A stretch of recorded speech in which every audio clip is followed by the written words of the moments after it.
So Cameronn, this is you've been with Ajuma and Verge and a lot of young black males at the Notre Dame, and you've been to church, and I just wonder if there's anything that you've heard in the last 3 days that would alter your behavior, something that you're going to stop doing or start doing as a result of the exposure you've had for the last 3 days. And I really want you to think about it and don't tell me anything you think I want to hear. I want you to think about it and answer the question. And if you're not going to do it, that's fine. Just be honest. Let's have an authentic conversation. And you don't have to, I don't have to like it. I just really just wondered about it. Honestly, one thing I definitely took from this, well, there's three big things to me. One was the use of the N-word. And when Ajuma actually said that at the think tank yesterday, I just started thinking about it, and I'm like, wow, me and my friends are always saying that with each other. Like, it doesn't even matter if we're black, white, or Mexican, and it's just like, I'm thinking back to all these times before with slavery, with white people calling us the N-word. Now we're all calling each other it, even letting some of the white kids saying this too, and I'm just like, now, me personally, I have a problem with any person that's outside of the black race saying it.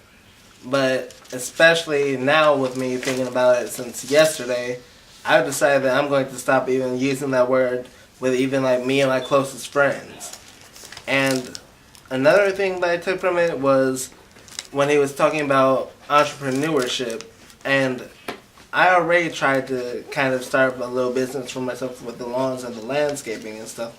But I think once I get this this technical certification next year, I think I might want to actually get the associates for that. But in the meantime, I want to minor with business, just so I can actually have the knowledge and intellect to be able to take my business further. Because I want my money to work for me. I don't want to work for my money. So I'm sick of, I've already done the factory work, the warehouse work, and I don't like doing that. Like, I like the money for it, but I don't like the work that comes with it. And I like working in the yard. Like, I like cutting grass and all, but I don't want to be 60 years old, 62, still pushing a mower or even riding a mower in 70, 80 degree weather. Or shoveling snow when God knows how low it might get here in the city or anywhere in the country. So I want my money to work for me. I want my mind to work for me.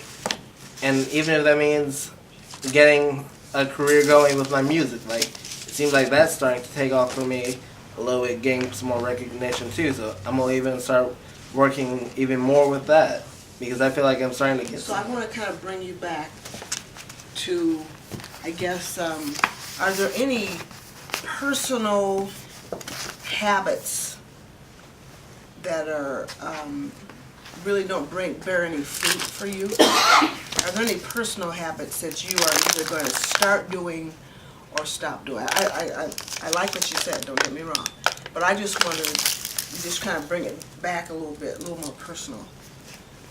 From what you've heard, is there anything that you're going to kind of take a look at your personal habits, and is there anything that you're going to either start doing or stop doing as a result of being exposed these last couple of days? I just wondered if you thought about it.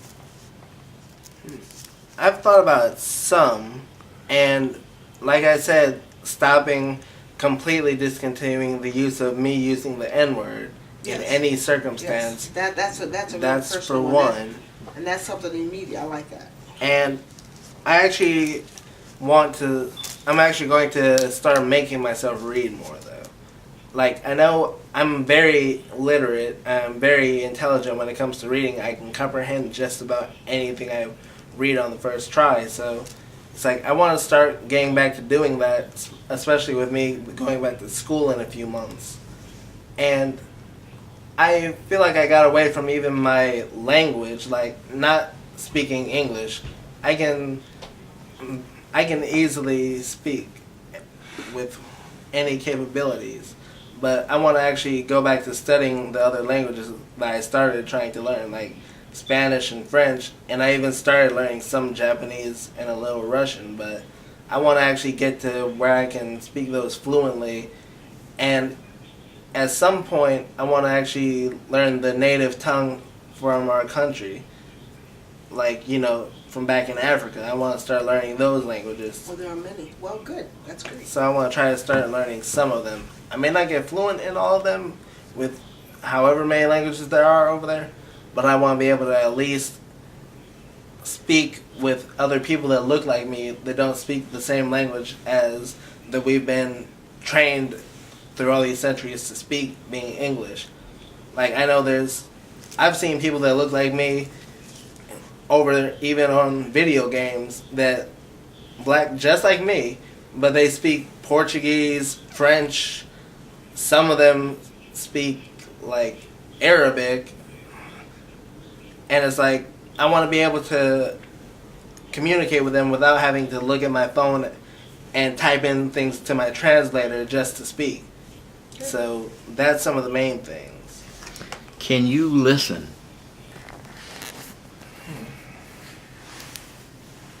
I can, but it's hard for me to at times because there's a lot of things in my head. Why is it hard? Because there's a lot of things in my head, a lot of ideas. When I hear something that draws fire into me, it makes me want to be able to just share that with whoever else is around me at the time. How do you think I made it to 70 years of age? A lot of adaptation through whatever circumstances you came Listening. up with.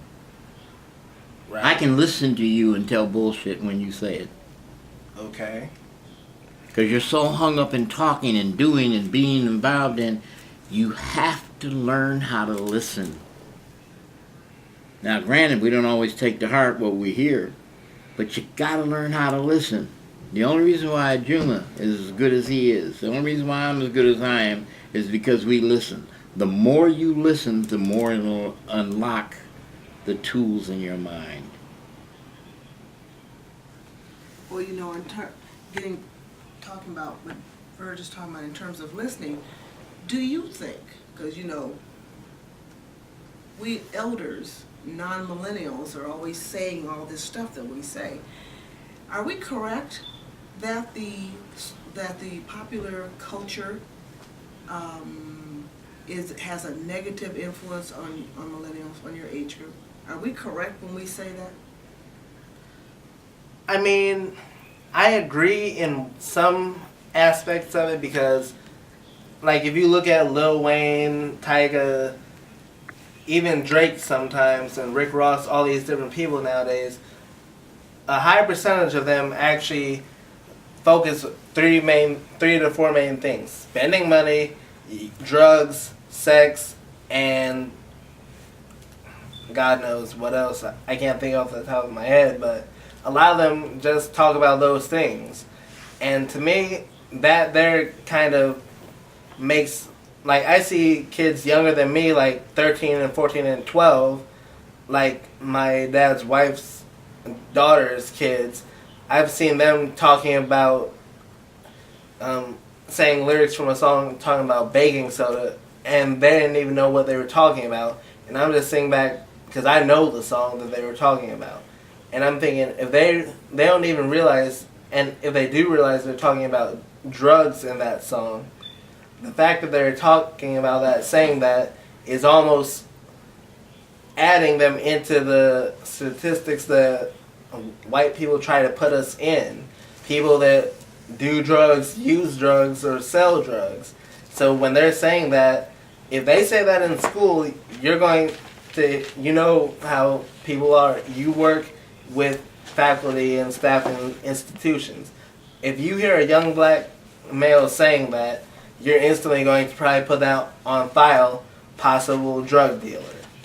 So to me, there's that aspect. But at the same time, I see people in the media or different artists like T.I., The Game, and then different gospel artists, like gospel rappers like Lecrae, Flame, and people like them, that they're using those some of those examples, showing them, but like they're doing it in a way to teach them that that's not the way to go. So there's the dark side and the light, the yin and yang of both situations. So to me, it has positive aspects and negative, and like it's all. I want to thank you for that. Thank you for that, because you, I think my age group especially, we do, just like Nicole said, I think we do focus too much on negative. You help me. Focus so much on negativity, putting young people down, criticizing. And so you help remind me, just like when I was coming along, there's the light side and the dark side, that social media is not all bad, and that maybe we need to talk instead of being so critical of it. Maybe we instead, another tact, another way might be to encourage young people to, in fact, look at the positive parts of popular culture. So thank you for that. You're welcome. I appreciate that, because I want, Maya Angelou's son was interviewed, and they said to him, how does it feel to walk in the shadow of Maya Angelou? And he said, I didn't think I was in the shadow, I thought I was walking in the light. And so you showed me the light, so thank you. And I want to be more conscious of not being so ready to jump on young people and criticize you and put you down, and help you walk in the light. All right. So thank you for that. Now, I would like to say something in regards to a lot of people's assumptions of video games. Like, I know you attended a workshop on it, and Actually, I had a student that did a workshop on it, but go ahead. Okay. And they said some things about it, and I was listening to Ajuma speaking yesterday on it. I know that he's against them against them for reasons, and yes, those reasons are valid, but I see that I'm a major gamer myself, and I know that there's another side to it that a lot of people don't realize unless they're a part of that world. Like, for me, personally, the reason I play games online with all these people around the world, around the country, is because it's a way of escaping the things that you see day to day. Like, it almost gives you a whole nother life to live.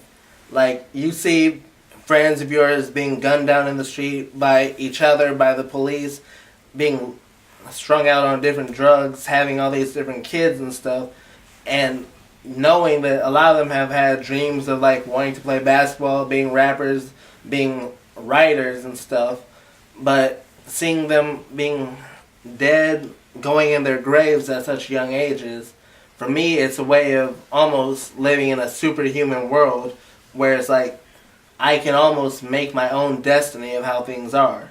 Like, so. Well, let me ask you a question. Okay. The same question then. How does your level of involvement in the popular culture benefit you? Me, my involvement with it is, like, I try to listen. I really don't even listen to the music where all they're talking about is the sex and everything. For me, I try to focus more towards like artists that are talking about real life struggles and coming out of it. And I try to take that stuff and process it through my life and through my mind. And I try to throw messages like that in my music, because the reason I even write music is because I want to be able to inspire and change the minds and hearts and desires of people that are the ones to come next. Because I know when I'm retired, I want to see young brothers and sisters out here being the next Barack or Michelle Obama, the next Hillary Clintons. Well, how about you? Like me too. Well, but let me bring you back to because you said something that I was always concerned about. Okay. Living in an alternate world. Right. I've always suspected that. I've always said that. And how does participating, living, being so involved in the alternate world, how does that help you in this world? This world you have to live in, you have to function in. So I guess that you kind of reinforced a concern that I always had. That world you can control. How does that world help you live in this world, the world that you have to function in? And does that negatively affect you? And I guess maybe I would rather you not answer that question, because I don't want you to be defensive. I don't want you to feel like you have to come up with something. I guess I'd like to have you think about your own response to that question. Just think about it. Well, honestly, I'm glad you asked that question, and I'm not going to be defensive about it, but I am going to explain to you why I I did said ask what I you said. if you would not answer it. All right, I know, but could I please? I want you to try to fight your need. I would rather you not answer the question. Okay, then. Would you do that? Sure. And I'd like to have you think about what you said. Okay.